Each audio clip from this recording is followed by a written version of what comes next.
They watch from the cracks. Nameless streets. Owen was my pal. Maybe the best one, if I had to rank them. One of the good guys. He didn't have many friends. We met in high school, drawn together by a mutual love in turn-based strategy games. Master of Orion, Heroes of Might and Magic. Owen was an absolute beast at those games. He had a queer talent for memorizing patterns, statistics, and maps. He'd devour games like a man possessed, teasing out exploits and secrets while the rest of us were cursing and swearing at the cheating, conniving tactics of our computerized opponent. Even 5 years out of college, Owen remained thin as a rake, his eyes looking perpetually surprised through thick spectacles. Life happened to the rest of our little circle of friends. We went corporate. Chased the dream, ran the rat race. We never kept in touch like we should have, other than meeting up every few months for a meal. I gathered that he worked in a bank somewhere, cruising along and meeting his targets without excelling. The last time I saw Owen was a little over 4 months ago. He had arranged to meet me at one of our favorite bars in a quiet part of town. At least, it used to be until jobs and the pressures of grown-up life just expanded and expanded, filling up my life like so much bubble wrap. I got to the bar first. Or so I thought. I searched the crowd fruitlessly until my eyes focused on a lone figure in a scruffy coat sitting at the bar.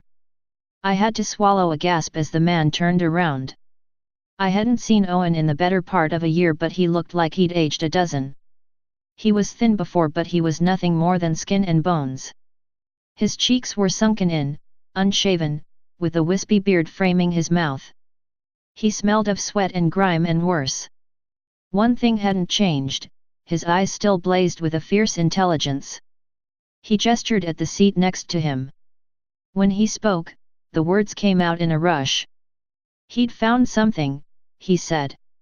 He'd found a warning scribbled in an old map he'd seen in a library. It pointed to a street somewhere in the city that he hadn't been able to find on modern maps or on Google Maps. He'd hunted the street down, he said, and found a back alley, a nameless lane between 2 buildings that shouldn't have been there. Intrigued, he'd gone back and found another 2 maps in the library with other warnings, in different handwriting from the first. The maps were published years apart, yet seemed to be warning readers away from similar nameless streets. Owen grew more animated as he spoke, gesturing wildly, and a small crust of white spittle forming at the corner of his mouth. He'd found more of the lanes the maps warned about. Cracks between buildings that shouldn't have been there. Hidden alleys. I saw the familiar glint of obsession in his eyes. He'd found something special, a hidden system, and he wouldn't rest until he had laid bare its secrets. He stopped short, his eyes widening at something through the window, across the busy street.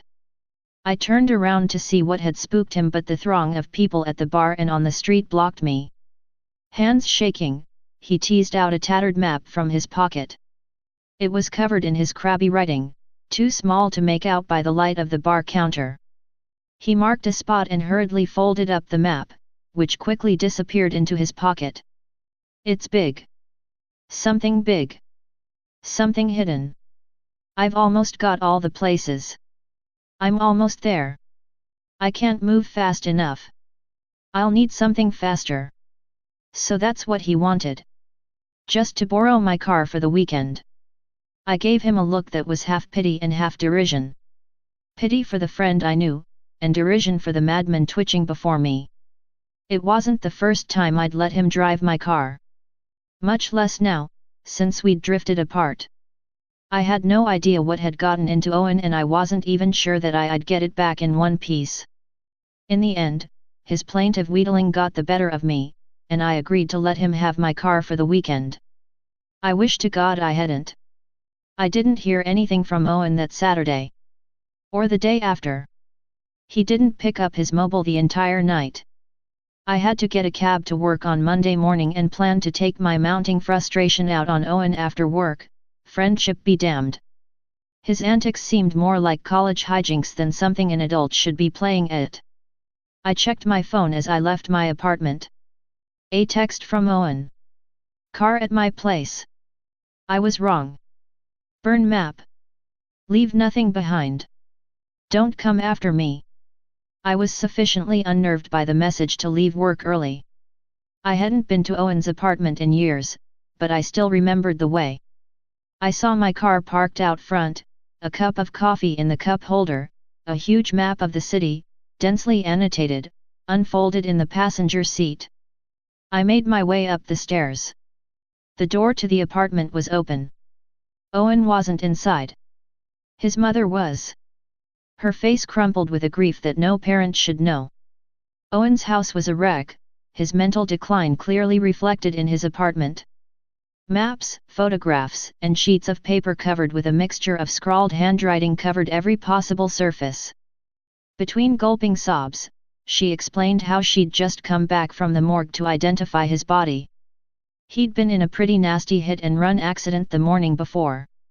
The cops said he must have been dragged for a distance. Facial identification was impossible. She only managed to identify him through his personal effects and a tattoo on his upper arm. Or at least, a tattoo that used to be on his upper arm. The accident had sheared a chunk of flesh right off him, and she had to identify pieces of her son's body laid out on the cold metal of a gurney. Owen's father and brother came by with the funeral director then. I excused myself, leaving the family to their grief. As his friend, I should have offered my help, but I needed to leave the house. Owen had been found on Sunday morning. I whipped out my phone to verify what I already knew. He'd texted me at 3 a.m. on Monday morning. My head was still spinning when I got into my car. The shock of Owen's sudden passing and the chill left by the text message this morning danced nauseatingly in my head. Was the fight in the bar all I had to remember him by? I unfolded the map. Owen's spidery writing covered almost every available space on the map. He'd been writing with a force and speed which turned his usually neat script into an illegible scrawl, so forceful in places that the cheap ballpoint pen had punched through the paper. He'd marked out dozens of locations on the map, with crude stars, accompanied by annotated times and dates. The rest of the text made no sense. There were scribbled symbols that didn't even match any language that I knew of.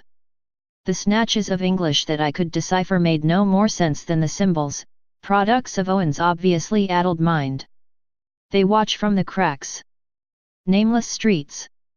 Secret kings and queens of the city. They sing to the dead. They eat the lost. The meaningless text still sent a chill down my spine. The depths of my friend's madness shocked me. I couldn't fathom why he would ask me to destroy the map. Lost in my troubled thoughts, I started my car. A polite chime snapped me from my reverie. It came from a shiny black slab on my dashboard. A GPS unit. Not mine. Owen's. A strange thing for him to own, since he didn't have a car to start with. I looked at the tiny LCD screen. I was at a location that Owen had marked out on his little GPS unit. His home? No, it was slightly off, across the street. It looked to be in the middle of a building, a shop maybe? The streets were empty of both pedestrians as well as cars. It was a quiet street, but something felt out of place. No, the street wasn't totally empty. There was a small lane, practically just a crack between two buildings right next to my car. A wolfishly thin teenage girl was standing there, dressed in tatty jeans and a plain threadbare t-shirt. Far too thin for the icy winter weather. No shoes either. She was wearing a look of intense focus on her face, her dark piercing eyes staring upwards towards Owen's apartment. Her face was perfectly formed, pale, but covered in streaks of dirt. Her blonde hair, matted into crude dreadlocks. She seemed perfectly at ease in the cold. As though she could feel my eyes on her, her head snapped downwards and she affixed me with her mesmerizing gaze. I felt transfixed, like a butterfly pinned to a corkboard. Her bright pink tongue snaked out from between her dirty lips, the pointy tip ran across her lips in anticipation. I looked back at the GPS unit. There shouldn't have been an alley where she was standing. It should have been a continuous block of buildings. When I looked up, she was gone again. Unnerved by the nameless lane and the vanishing girl, I drove off a little faster than I should have.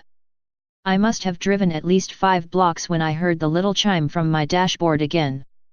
Another star on the map. Same thing, a star where there shouldn't have been a break between buildings. I nearly slammed on the brakes in shock when I saw the girl again. There was no way she could have made the distance between my last stop and this one on foot. I racked my brains for a logical explanation as my car cruised by. A sister? Or did she have a car in a parallel street? I found her giving me that same intense look. It had to be the same girl.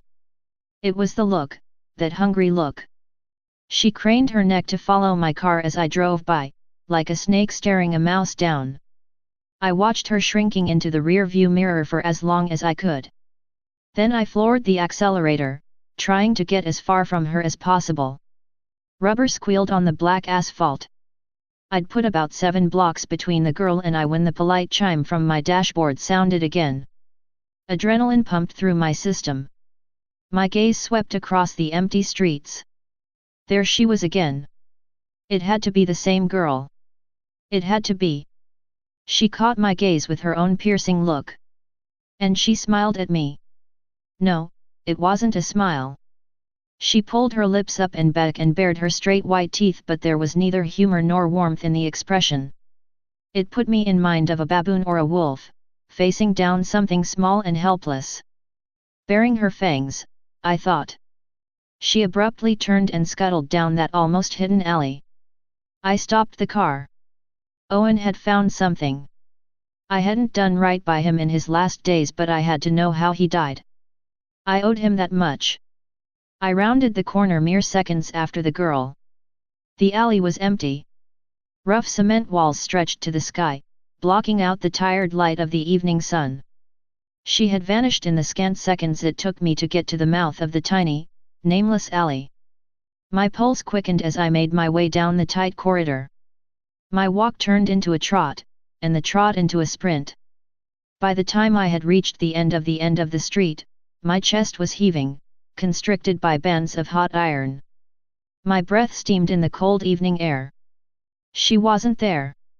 There weren't any alcoves or windows or turn-offs anywhere down the alley. I hit the end of the alley and peered down the adjacent street. No trace of the girl. No alleyways she could have turned down. No doors or windows she could have climbed through. Nothing except the empty street with a familiar car parked by the side of the road. My car. I had walked 100 yards, through a straight alley, and wound up back where I started. I felt the world spin around me. I put my hand on the wall to steady myself. What had Owen found? What was he searching for before he died? How was it possible for a straight alley to start and end at the same place? Large gouts of mist shot from my mouth as my chest heaved. There was something unnatural about this place. Something wrong in the air. I felt strange grooves under my hand as I pushed on the wall to straighten up.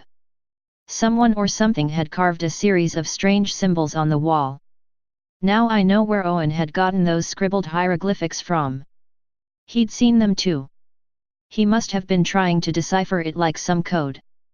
Typical, for him. I cast a final look straight down the strange, empty alley. The girl was still nowhere to be seen. I left the strangeness of the alley behind me as I made my way back to my car. My breath misted on the cold window as I cast one final look towards that crack between buildings, that nameless space. The nameless space with the same girl staring out at me. The temperature was close to freezing outside, but I finally realized what had unnerved me about that silent tableau. All that time, All that time I was staring at her. I hadn't seen her breath mist up on the crisp evening air. What I saw that day filled up my waking moments like a creeping itch.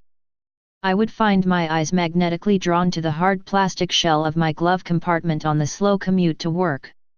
Owen's mysterious map and GPS navigator skittered around within their prison like caged rats when I took turns just a little too hard, reminding me of their presence.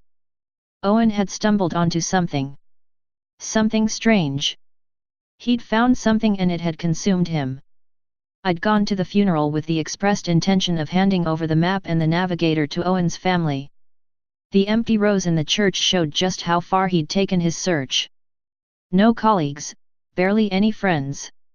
The odd family member. He'd lost his job months ago. Cut off almost all contact with the outside world. Owen's mom had aged a decade since I saw her last. The raw shock of hearing about her son's death replaced with a bone-deep sorrow, painfully obvious in the crinkles in the corners of her eyes, in her sunken cheeks, in her haunted, leaking eyes. I'd whispered my commiserations, saying how sorry I was, all while the truth of the map and Owen's last warning poised at the back of my throat like a wave of bile. I choked the secrets back, where they sat in my gut, swollen and sour. I had to find out more. I spent hours trying to decipher Owen's writing, looking for a pattern in the crazed scribblings. I lacked Owen's skill with codes and systems. There was no pattern I could discern from the constellation of marked locations. No hidden message leapt out from his ravings. There was only one other thing to try. The day was cold, I remember. Even for a midwinter. Not a skin cold. The cold that cut through your clothes, seeped in with every breath into your lungs. A deep, bone cold. I returned to the first 3 alleys where I'd seen the girl. I found nothing. The alleys were totally empty, in stark contrast to the busy streets just a few yards away. The 4th one was empty too. It was getting dark by the time I got to the 5th point marked on the map.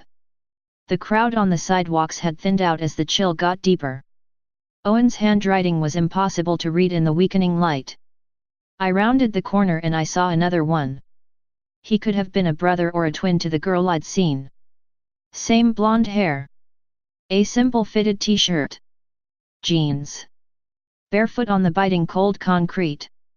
He gave me a sardonic stare. He looked to be gnawing at something, a chicken wing or something similar, with great gusto. I saw as he stretched his mouth open to suck the last ounce of flavor off the little morsel before drawing out the bleached bone from his mouth and flinging it into the distance. He made a little moo, as though he'd bitten into something sour. His eyes still locked with mine, he opened his mouth and rooted around with a questing finger. Finding what he'd been looking for, he hooked out a huge-looking grayish chunk out of his mouth and delicately set it on the floor. Abruptly, he turned, took 3 deliberate steps to his right and vanished around a turn. I rushed forward to see what he had out on the floor. I wished I hadn't. It was a ring. Class of 06, still slicked wet with saliva on the outside, but sticky red with blood and shreds tissue on the inside. I instinctively clutched at the identical ring I wore on my index finger. The boy hadn't been chewing on any buffalo wing. He'd been chewing on Owen's finger. The smell of blood hit my nose, sharp and rich through the evening chill. My last meal rushed out of me in a flood, and sat hot and steaming on the cold floor. I turned to face the small nook the boy had walked into. Nothing. Like the girl, he'd vanished. All that lay before me was a featureless dead end. Not featureless. Something that nobody else could have seen. Nobody but Owen and me. There, in the delicate spider web of cracks on the concrete, drawn out in a thin black filigree on the wall, was another of the symbols from Owen's map. When does a search become an obsession? Or when does obsession burst into mania? Owen's degeneration was clear as day to me, but my own descent was far more subtle. The terrible damage of the accident had visited one final indignity on Owen and his kin. They had to say goodbye to the polished wooden veneer of a closed coffin. Had it really been my dear friend in that box? There must have been a few hundred of those rings pressed out. It could have belonged to anyone in my graduating year. Yet, I knew deep inside of me that it had to be Owen's ring I had picked up off the cold cement, wet with spit and blood. My search began in earnest then. To seek out what he had found, hoping beyond reason that I would find my old friend somewhere along that path. It started innocently enough. I'd spend a free evening after work wandering the streets, following Owen's map, each location like another morsel on a trail of breadcrumbs. The trail of clues was maddening. Again I got the sense of a deeper pattern behind the randomness, and cursed myself for being unable to see it. Each site I visited seemed to hold a piece of the puzzle. I grew adept in finding the hidden symbols that Owen had found in the cracks in the city. I'd already found the first symbols scrawled into the wall in chalk when I'd seen the girl. Another hidden in a network of cracks in wall, after I found Owen's ring on the floor. Those weren't the last. I found another set of 3 symbols, hidden within spray-painted tags on a wall. One more in the carefully arranged guts of a dead rat, its bowels burst and scattered over the floor.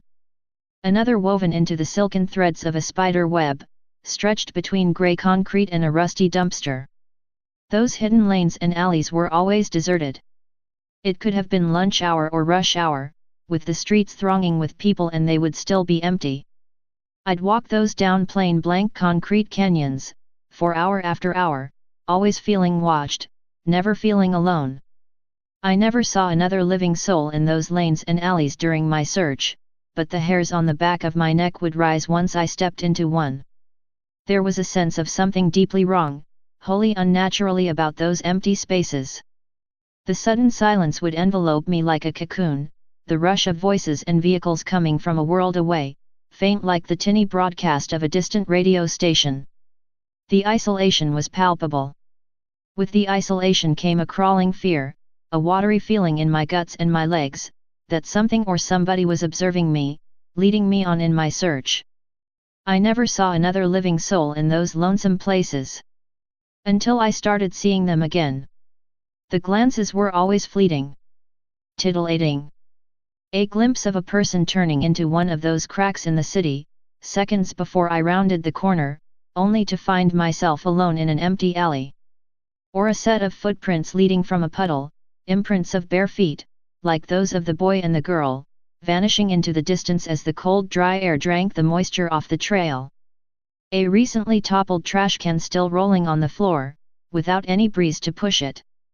I'm sure I saw the girl again once. The blonde one. Another girl with her dirty brown hair cut short. The boy I saw several times, always in a distance, always fleeing from me. I'm sure there were more. My search intensified. I took time off work to visit the cracks repeatedly. The symbols practically leapt out at me from the walls and floors, screaming to be read, deciphered. My experience with the first crack never repeated itself, but it was hardly the last oddity I experienced in the cracks. Once, near midnight, I found a crack that stretched for a full city block on the map, yet I could only count 76 paces from entrance to exit. Against all rationality, it measured 76 yards within the crack, but 100 yards on all parallel routes. On yet another day, I went into one of the cracks, scanning the walls for more of those symbols when I emerged, blinking at the sudden brightness, 3 blocks down from where I'd entered. How could a straight path have deposited me anywhere but directly opposite where I'd gone in? By this point, my search started taking its toll. I'd gone beyond the point of worrying my friends. My phone, once a source of tweets, Facebook updates, and text messages, slowly went silent. My boss had called me in and told me that he was letting me go. My job would still be waiting for me if I applied again. He put his hand on my shoulder and looked me in the eye. "I like you," he said. "You've been a great worker, smart and fast. I don't know what kind of shit you've been going through for the past couple of weeks, but you're not contributing anymore and I can't afford to keep you on at the state you're in now." I mumbled something vague about things being bad at home. I was too wrapped up in my obsession to care by that point. I'd gone beyond visiting and revisiting the same sites marked on Owen's map. The week before, I'd found a crack that wasn't on the map. Something new. Owen hadn't found them all. I could almost sense the shape of things, some pattern in the layout of the cracks, some waiting breakthrough in the symbols. That's when I found him. I had a lot more time without a job. My search expanded. I found 2 more cracks, greedily documenting their locations and taking pictures of all the symbols I could find. And then I found my 4th one. The sun was high overhead, but the light provided no warmth. Like a morgue, I remember thinking, all bright and cold. I rounded a corner on a busy street, downtown. My breath caught in my throat. I felt the familiar tingle. I'd found another one. My heart leapt. But there was something else here. A few yards in, hunched over, was a man. A denizen of the streets, from the looks of it. His tattered jacket wrapped tightly around his slight frame to keep out the biting cold. A dirty hand poked out from his jacket, holding the zipper-less front together. I just saw 2 fingers clutching the dirty material. Some terrible damage had been wrought on his hand. A bandage, gummy with dried blood and pus, covered the rest of it. I rushed forward to speak to him, the first other real person I'd seen in my search. He perked up at the sound of my footsteps. His roomy eyes widened when he saw me.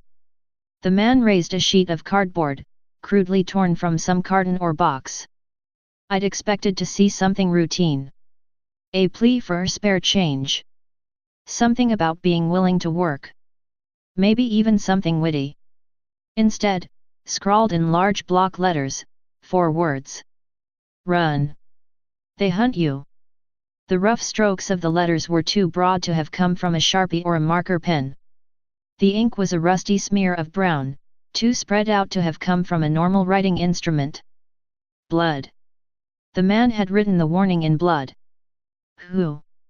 I formed the question with my lips even as the answer rang in my mind, clear as a bell. Owen's voice. The kings and queens of the city. In that moment, my eyes locked with the clear blue eyes of the wreck of a man in front of me, and the dawning realization hit me like a freight train.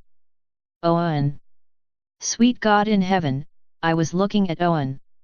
He'd known it was me all along, of course.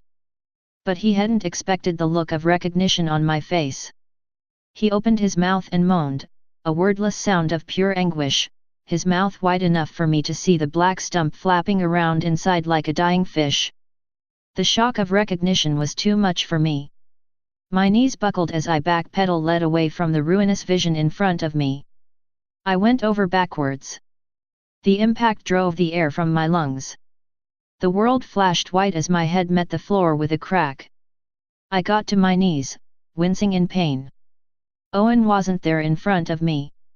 I raised my head, the pain felt like a tense spike between my ears. Owen was standing a few feet from me. But he wasn't alone. The blonde girl was standing next to him, dwarfed by Owen's gangly frame. She held his hand delicately, like a nurse leading someone old and infirm. Owen's entire demeanor had changed. Moments before he had worn an expression of shock and anguish. All that had melted away, and there was nothing but naked fear in his eyes. He shook gently as the girl raised his ruined hand to her lips, planting a kiss on the rotten bandage over his missing fingers. Not a kiss, I saw her lips work up and down as she sucked hungrily. When she looked up, there was a smear of brown over the perfect pink bow of her lips. We're coming for you next. There is so very little of this one left, and there are so many of us. Her voice was clear and sharp, with just a trace of girlishness. She reached up and stroked Owen's cheek softly, smiling at me. Owen shuddered. The crotch of his jeans darkened as he lost control of his bladder. I tried to get to my feet, but the pain was blinding. The rush of blood to my head whited out my vision again. I blinked furiously, trying to clear my sight. When the world swam back into focus, Owen and the girl were gone. I rushed forward to the spot where I'd seen him last. Nothing lingered but the faint smell of piss and fear. Like the first time I stepped into one of these cracks, a long straight concrete canyon stretched out before me. No traces of Owen or the girl. Then the screaming started. The same sound that Owen had made earlier, a sound of pure pain and anguish, torn straight from his soul. It seemed like it was coming from everywhere and nowhere. I spun around like a madman, hoping to catch one last glimpse of my friend. He wasn't there. I put my hand against the wall to steady myself. I snapped my hand back. The wall was vibrating. Humming. The screams were coming from the walls. I ran. The streets had emptied out for the evening. I'd lost track of where I was, how far I'd run. I felt like a man coming up for air, surfacing from the depths of a waking dream. A stranger looked back at me from the glass facades of the shops I walked past. An eternity ago I was young, full of life and successful. Owen was the vagabond, the kook, the madman. Now we were the same, he and I disheveled, unshaven. With one difference. I was afraid now. Afraid of what I'd become, of how far I'd fallen. Afraid of what I'd been chasing, not knowing that I was being hunted with a greater hunger than I was capable of imagining. I swallowed a little scream as I saw a pale face watching me in the reflection. I peeked over my shoulder. A young man stared out at me from an alley. One of them. The alley was dark, the scant street lighting made it seem like he was floating in shadow. He beamed widely at me. His teeth, white and perfect, and stepped backwards. The darkness swallowed him. My pace quickened. Another alley, another crack.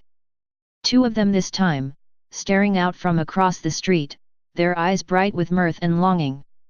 Is that what Owen saw that night in the bar? Was he being hunted too? I broke into a slow jog and then into a flat-out sprint as the fear took root and grew. Owen was dead now, I was sure of it. I had squandered his first warning and I feared that his second warning had come too late. I had to get home. Destroy the maps like Owen said. Stay away from the cracks. Maybe leave town. There was nothing left here for me anyway. Only one more thing to do. And I've just done it. Like the map Owen found. Or the last text he sent me. Or his last message to me written in his own blood. I've burnt the map, deleted all my photos, thrown out the GPS unit, anything that hints at where the cracks are. All that I need to do is leave my story, my warning. And my hope that nobody else follows me, or sees what I've seen. I am done. There are cracks in our cities. There are dark things that live in the cracks. Hidden things, lurking in the web of cracks like spiders, waiting for the unwitting, the unprepared, and the lost. And they are hungry. Stay paranoid, my friends.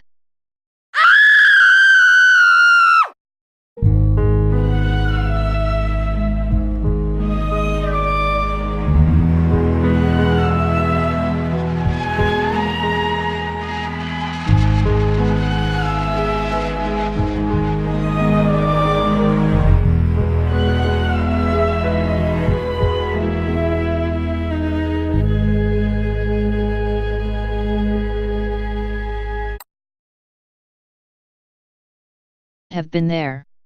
Hidden alleys. I saw the familiar glint of obsession in his eyes. He'd found something special, a hidden system, and he wouldn't rest until he had laid bare its secrets. He stopped short, his eyes widening at something through the window, across the busy street. I turned around to see what had spooked him, but the throng of people at the bar and on the street blocked me. Hands shaking, he teased out a tattered map from his pocket. It was covered in his crabby writing, too small to make out by the light of the bar counter. He marked a spot and hurriedly folded up the map, which quickly disappeared into his pocket. It's big. Something big. Something hidden. I've almost got all the places. I'm almost there. I can't move fast enough. I'll need something faster. So that's what he wanted. Just to borrow my car for the weekend.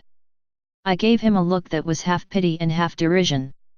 Pity for the friend I knew, and derision for the madman twitching before me. It wasn't the first time I'd let him drive my car. Much less now, since we'd drifted apart. I had no idea what had gotten into Owen, and I wasn't even sure that I'd get it back in one piece. In the end, his plaintive wheedling got the better of me, and I agreed to let him have my car for the weekend. I wish to God I hadn't. I didn't hear anything from Owen that Saturday. Or the day after. He didn't pick up his mobile the entire night. I had to get a cab to work on Monday morning and planned to take my mounting frustration out on Owen after work, friendship be damned. His antics seemed more like college hijinks than something an adult should be playing at. I checked my phone as I left my apartment. A text from Owen. Car at my place. I was wrong. Burn map. Leave nothing behind. Don't come after me. I was sufficiently unnerved by the message to leave work early. I hadn't been to Owen's apartment in years, but I still remembered the way. I saw my car parked out front, a cup of coffee in the cup holder, a huge map of the city, densely annotated, unfolded in the passenger seat. I made my way.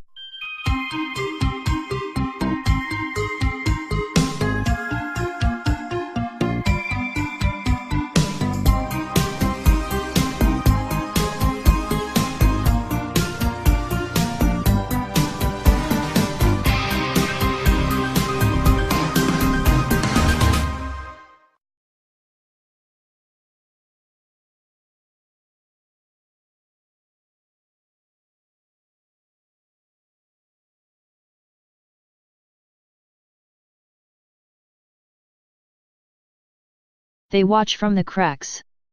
Nameless streets. Owen was my pal. Maybe the best one, if I had to rank them. One of the good guys. He didn't have many friends. We met in high school, drawn together by a mutual love in turn-based strategy games. Master of Orion, Heroes of Might and Magic. Owen was an absolute beast at those games. He had a queer talent for memorizing patterns, statistics, and maps. He'd devour games like a man possessed, teasing out exploits and secrets while the rest of us were cursing and swearing at the cheating, conniving tactics of our computerized opponent. Even 5 years out of college, Owen remained thin as a rake, his eyes looking perpetually surprised through thick spectacles. Life happened to the rest of our little circle of friends. We went corporate. Chased the dream, ran the rat race. We never kept in touch like we should have, other than meeting up every few months for a meal. I gathered that he worked in a bank somewhere, cruising along and meeting his targets without excelling. The last time I saw Owen was a little over 4 months ago. He had arranged to meet me at one of our favorite bars in a quiet part of town.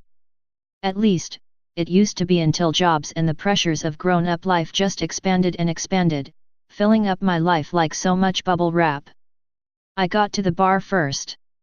Or so I thought. I searched the crowd fruitlessly until my eyes focused on a lone figure in a scruffy coat sitting at the bar. I had to swallow a gasp as the man turned around.